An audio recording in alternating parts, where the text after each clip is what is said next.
uma série de demandas que chegam ao Poder Judiciário para efetivamente reconhecer essas uniões e fazer com que se reconheça direitos patrimoniais, alimentos, que se possa falar de herança e assim por diante. Por quê? Porque dentro desse contexto de arranjos familiares, nós temos o artigo 226 da Constituição Federal, que prevê lá o casamento como entidade familiar, como nós já vimos, a união estável e a família monoparental. A pergunta que reside é, seria o artigo 226 da Constituição taxativo ou ele seria exemplificativo? Quer dizer, até que ponto nós podemos falar em uma outra forma de entidade familiar que não apenas aquelas arroladas na Constituição Federal? Essa é a grande discussão. Então, nós temos hoje uma corrente que trabalha na perspectiva de que é pressuposto para se falar tanto de casamento, claro, a gente não entraria na questão, mas da união estável também a diversidade de sexos, e vai dizer que apenas uma emenda constitucional que alterasse o dispositivo e que incluísse lá, porventura, a união entre pessoas do mesmo sexo como entidade familiar, é que nós poderíamos falar em efeitos no âmbito do direito de família. Então, para esta corrente, nós vamos trabalhar na seguinte perspectiva. Trata-se de, no máximo, uma discussão patrimonial, em que nós podemos falar em uma sociedade de fato, no âmbito do direito das obrigações, cuja discussão se daria em vara civil. Ou seja, viveram juntos por tanto tempo, adquiriu-se um patrimônio, a divisão desse patrimônio máximo em vara civil, e aquele que se sente prejudicado necessariamente precisa comprovar que ajudou a contribuir. Então, isso se dá na esfera do direito obrigacional. Nós não vamos falar efetivamente em esforço indireto, como ocorre no âmbito do direito de família, né, em que um regime, por exemplo, de comunhão parcial, já pressupõe essa ajuda mútua que existe. No caso, para quem trabalha na perspectiva de que são as varas cíveis as competentes para analisar essas situações, eles vão dizer que não se pode trabalhar com direito de família e aplicamos, no máximo, aí, regras ligadas ao direito obrigacional. Bom, o que nós temos também? Nós temos a corrente que defende que as uniões entre pessoas do mesmo sexo são, sim, ou devem ser consideradas como também uma forma de entidade familiar. Justamente porque, a partir da principiologia constitucional, dignidade da pessoa humana, igualdade, vedação de discriminação por orientação sexual, cor, raça, quer dizer, todo um contexto constitucional, né, de força normativa da Constituição, que faria e que faz com que se entenda que o artigo 226 e seus parágrafos seja apenas exemplificativo. Bom, nós temos que partir do nosso viés constitucional, ou seja, nós temos o artigo 5º, inciso 30 da Constituição Federal, que prevê o direito constitucional à herança ali estabelecido. Bom, é claro que não se pode falar em herança de pessoa viva. Direito veda lá no artigo 416 o chamado pacta corvina, ou seja, é proibido, né? Não tem validade contratar herança de pessoa viva, ou seja, só se pode falar em herança a partir do momento que a pessoa morre. Aí sim o meu direito sucessório, né, está consolidado e eu posso então aí falar que eu posso vir a ser, né, ou que eu sou herdeira de alguém ou herdeiro de alguém.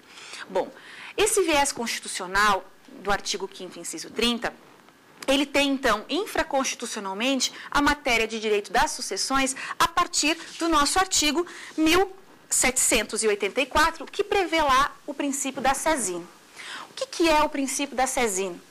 É o princípio, uma ficção jurídica que remonta lá ao Código de Napoleão, né, de 1804, o primeiro Código Civil conhecido nos moldes do que nós estudamos, né, que foi promulgado por Napoleão.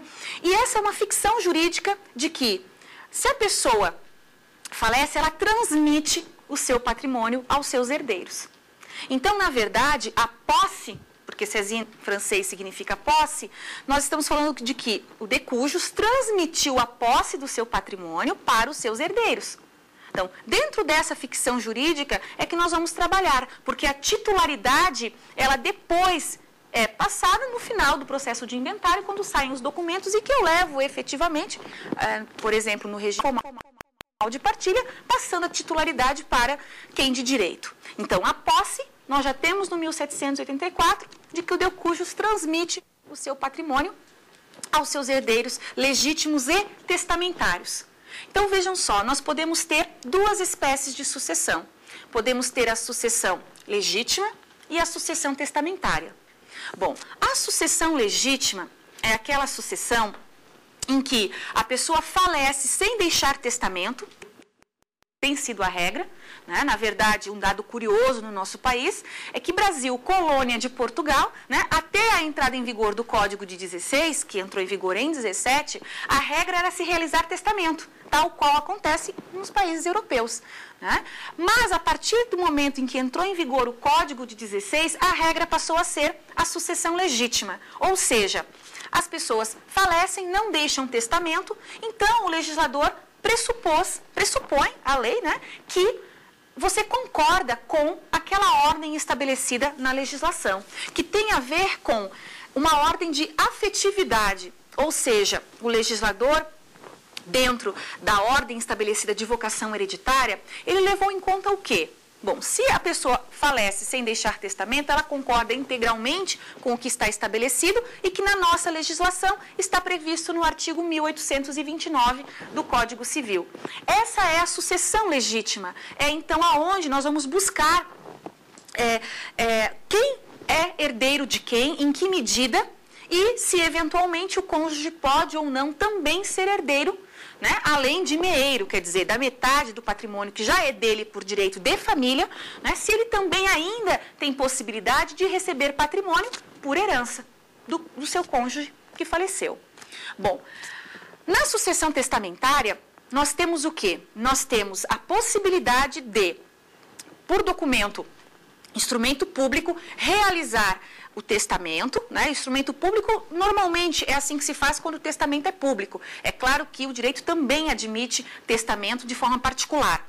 Mas, em regra, então, a partir de 16 anos, qualquer pessoa pode testar, desde que tenha pleno discernimento do que está realizando, do que está fazendo, né? Então, é requisita essa capacidade, esse discernimento. E a idade acima de 16 anos.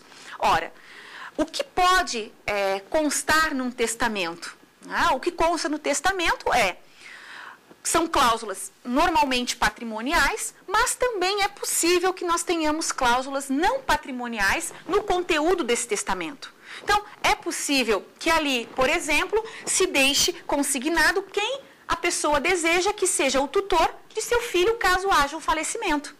Né? Justamente porque o testamento ele tem efeito pós-morte, ou seja, né, causa mortes. Só terá efeitos a partir da morte da pessoa. Inclusive, ele pode ser revogado a qualquer tempo. Eu posso realizar um testamento hoje e amanhã revogá-lo, né? E aí seguindo as regras que a legislação prevê.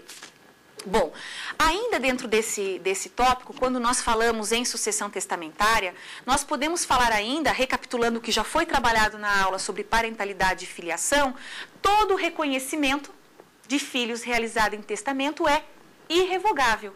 Não obstante, o testamento pode ser, né, puder ser revogado. Na verdade, essa vontade de reconhecer uma pessoa, né, como filho, ela permanece, não obstante haja aí uma posterior revogação de um testamento.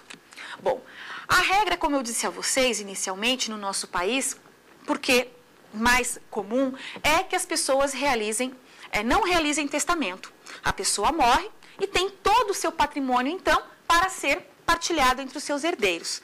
Quando eventualmente a pessoa deixou um testamento, eu posso ainda ter a sucessão testamentária correndo junto com a sucessão legítima. Por quê? Porque quando se realiza um testamento, a legislação prevê que, se eu tiver herdeiros necessários, quem são os nossos herdeiros necessários? São os nossos ascendentes, descendentes e cônjuge. Artigo 1845 do Código prevê que esses são os herdeiros necessários.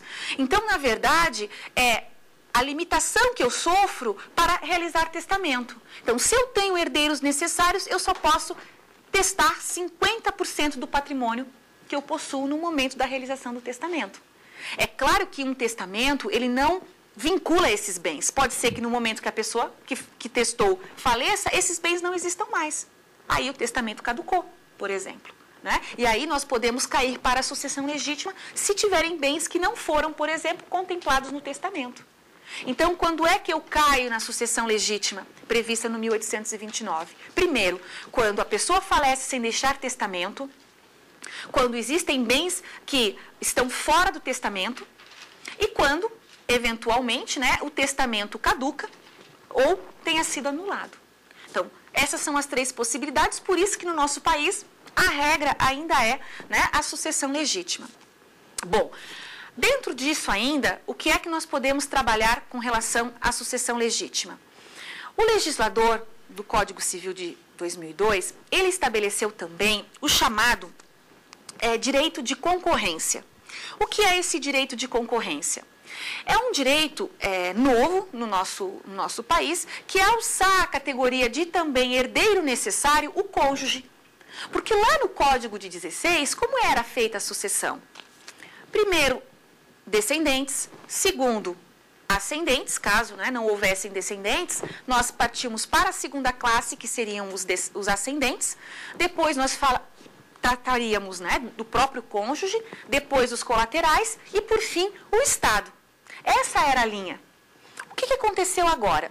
O legislador, no artigo 1829, estabeleceu que, na primeira classe, então, lembrando que no 1829, cada inciso que nós trabalharmos é uma classe. E o critério utilizado para primeira, segunda, terceira é a afetividade. Então, num primeiro momento, nós temos lá, quando a pessoa falece sem testamento, nós vamos buscar quem são os seus herdeiros. Então, num primeiro momento, nós encontramos o quê? Os descendentes concorrendo com o cônjuge. Essa concorrência, por assim dizer, é justamente a novidade que trouxe aí uma certa discussão, principalmente no inciso 1º. Por quê? Porque a própria redação do inciso não ficou muito clara, tem inclusive erros, né, na indicação do artigo ali estabelecido e que demorou um tempo aí para que os juristas pudessem chegar a um consenso relativo à interpretação ou à melhor interpretação do inciso 1º do artigo 1829. O fato é que descendente concorre com o cônjuge sobrevivente quando? Né? Quando é que a gente pode falar nessa concorrência? Em determinadas situações que envolvem regime de bens. Então, nunca esteve tão imbricado, nunca esteve tão entrelaçado o direito de família e o direito das sucessões. Justamente porque lá no direito de família, nós temos alguns regimes de bens que são postos à disposição de cada um de nós, de quem quer casar. Ou seja, nós temos comunhão universal de bens, nós temos comunhão parcial de bens, nós temos separação de bens, e aí eu posso ter a convencional, aquela que os cônjuges assim escolhem, como eu também tenho a separação de bens legal, aquela que é imposta pela lei nos casos estabelecidos, quer dizer, quem casa com autorização judicial, quem casa com infração a causas suspensivas, ou ainda os maiores de 60 anos, em que há essa discussão com relação à idade e que, a nosso sentir, flagrantemente inconstitucional, mas que está previsto lá no artigo 1641. Então, separação de bens convencional ou obrigatória. E temos, por último, a participação final nos aquestos, estabelecida também na legislação, que substituiu o antigo regime dotal, e que, na verdade, faz um sucesso nos países nórdicos, mas que no Brasil, né, também ainda são poucos os casais que optam pelo regime da participação final nos aquestos, justamente porque nem a legislação é muito clara a respeito da divisão patrimonial no momento em que cessa o relacionamento. Quando nós vamos falar de responsabilidade civil no direito de família, nós precisamos fazer uma introdução a respeito da responsabilidade civil na atualidade. Porque quando se fala em responsabilidade civil, nós temos que ter em conta que, a partir de 88, nós tivemos um salto no âmbito da responsabilidade civil. A Constituição reconheceu lá no seu artigo 5º a possibilidade expressa de danos morais, acumulados com patrimoniais, né? E a partir daí, então, cada vez mais a vítima vem sendo o foco dentro da responsabilidade civil e que vem sendo chamado também por alguns autores como direito de danos. Bom, para a gente entender também um pouquinho da responsabilidade civil no direito de família, é importante que nós façamos uma retrospectiva histórica da responsabilidade civil no nosso país. O que acontece? Quando nós tínhamos o Código Civil de 16, né, que entrou em vigor em 1917, nós tínhamos ali, eminentemente, um sistema de culpa provada. O que significa esse sistema de culpa provada? É um sistema em que há necessidade de a vítima comprovar a culpa do agente. O que isso significa? Culpa, ela é exteriorizada através do quê? Negligência, imprudência ou imperícia. E que é a base da teoria subjetiva. Responsabilidade civil subjetiva é aquela em que a vítima deve comprovar a culpa do agente para que ela possa ser ressarcida. Então, lá no Código Civil de 16, a nossa regra, a nossa base era essa, no artigo 159. Bom, excepcionalmente, nós tínhamos em legislação específica a responsabilidade civil decorrente dos danos causados nas ferrovias, né, nas estradas de ferro. Ou seja, os trens que passavam nas ferrovias, eles queimavam as regiões ribeirinhas. Isso fez com que as pessoas que ali cultivavam, plantavam, enfim, tivessem muitos prejuízos. Então, foi a primeira vez que no país se falou em responsabilidade civil, né? E aí o decreto que tratou da matéria falava única e exclusivamente em culpa presumida, mas que a doutrina e os tribunais passaram a falar em responsabilidade civil sem culpa. Foi a primeira vez que nós tivemos no nosso país, mas fundamentalmente, no Código de 16, nós tínhamos lá o sistema de culpa provada. Como é o que nós temos hoje no Código Civil, lá no artigo 186, ou seja, praticou um ato ilícito, causou dano a outrem, deve ressarcir, em regra, é responsabilidade civil subjetiva, ou seja, a vítima cabe comprovar negligência, a imprudência ou a imperícia do agente. Bom, dando mais um salto histórico, nós encontramos, a partir do Código de 16, já na década de 60, nós passamos a ter uma construção pretoriana que passou a admitir e a reconhecer o sistema de culpa presumida. O que é o sistema de culpa presumida? Em algumas situações, os tribunais passaram a entender que os atos praticados pelos filhos deveriam ser responsabilizados os pais, porque a eles, presumidamente, haveriam agido com culpa em vigilando. Ou seja, não cuidaram adequadamente, não vigiaram adequadamente seus filhos, consequentemente causaram um dano. Então, esse sistema de culpa presumida, o que passou a se discutir? Na verdade, ainda se discutia a culpa, mas num caráter de inversão do ônus da prova. Ou seja, quem tinha que comprovar que não agiu com culpa eram os pais, e não a vítima. Então, os pais deveriam provar que não agiram com negligência, com imprudência ou com imperícia. Então, na verdade, o que modifica do sistema da teoria subjetiva é justamente a inversão do ônus da prova no sistema chamado culpa presumida. Também os tribunais passaram a reconhecer como culpa presumida do patrão, do empregador, pelos atos do empregado. Então, pelos tribunais, então não foi a lei, pelos tribunais passou-se a se trabalhar com o sistema de culpa presumida nessas duas hipóteses. O que acontece? Com a entrada em vigor do Código de Defesa do Consumidor, né, com a doutrina francesa que influencia sobremaneira o âmbito da responsabilidade civil no nosso país, enfim, nós passamos a ter também algumas discussões a respeito da responsabilidade civil independente de culpa. Ou seja, embora ela possa existir, ela passou a ser considerada irrelevante, que é justamente a base da teoria objetiva. Ou seja, vai ser responsável aquele que causar o dano, independentemente da análise de culpa. E aí, é claro que o Código de Defesa do Consumidor teve um papel também fundamental para o reconhecimento dessas situações, e o Código Civil atual, ele traz expressamente na legislação, parágrafo único do artigo 927, que se responderá independentemente de culpa nos casos previstos em lei, ou quando a atividade normalmente desenvolvida causar um dano maior à coletividade.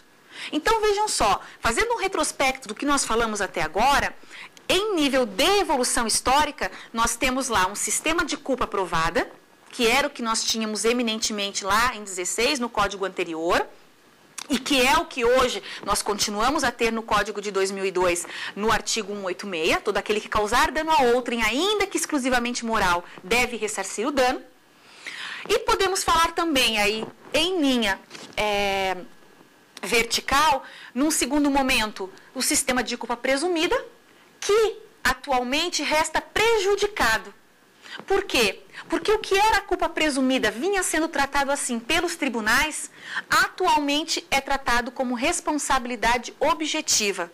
Ou seja, lá no artigo 932, cumulado com o artigo 933 do Código Civil, nós temos a responsabilidade independentemente de culpa de quem? Dos pais, do patrão, dentro das situações ali arroladas, tutores, curadores. Então, o que é o sistema de culpa presumida, hoje, resta prejudicado porque agora eu não discuto mais culpa. Ela já é objetiva, mas veio justamente dessa construção dos tribunais que culminou nesse entendimento lá no artigo 932 e 933. E ainda, verticalmente analisando, chegamos no momento em que a globalização, o modelo das relações sociais acabou fazendo com que certas atividades fossem, digamos assim, mais perigosas e que pudessem, então, serem responsabilizadas independentemente da culpa, mas sim pelo fato da atividade, por exercer uma atividade perigosa. Bom, a partir daí, então, foi o que eu dizia a vocês, que o parágrafo único do artigo 927 do Código prevê: eu tenho responsabilidade objetiva quando, nos casos previstos em lei, consequentemente se preserva lá Código de Defesa do Consumidor e outras leis específicas, ou quando a atividade normalmente desenvolvida causar um dano maior à coletividade. Saber Direito Compacto está chegando ao fim. Meu nome é Patrícia Fontanella, agradeço a sua audiência.